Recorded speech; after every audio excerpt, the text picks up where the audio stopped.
Kun lepät ja olelet mökillämme, annan sinulle pieniä vinkkejä, miten siellä voit toimia. Tilavalla pihalla on autoille parkkipaikka. Ja lisäksi, jos sinulla on auton lämmitin, niin auton lämmityspistorasiat on myös.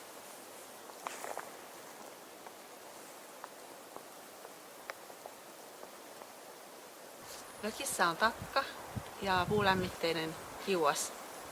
Polttopuut löytyy tästä mökin vierestä siihen varatusta paikasta.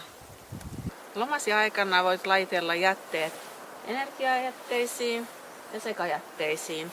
Lisäksi lasit erikseen muovipusseihin. Mökillä on lajitteluohjeet. Jos haluat, että ovi ei lukkiudu, kun olet ulkona ja avain on sisällä, niin voit säätää sitä tästä. Astianpesukonetta käyttäessäsi muista kääntää tämä pieni hana yläasentoon, niin astianpesukone toimii. Kun laitat takkaan valkean, muista aukaista pelti.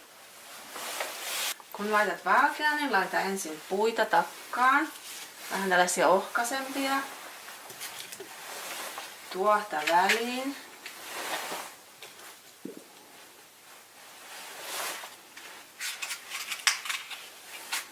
Sytytetään.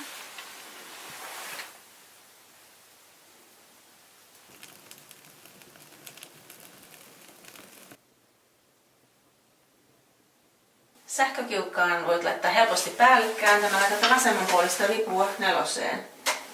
Toiseen ei tarvitse koskea.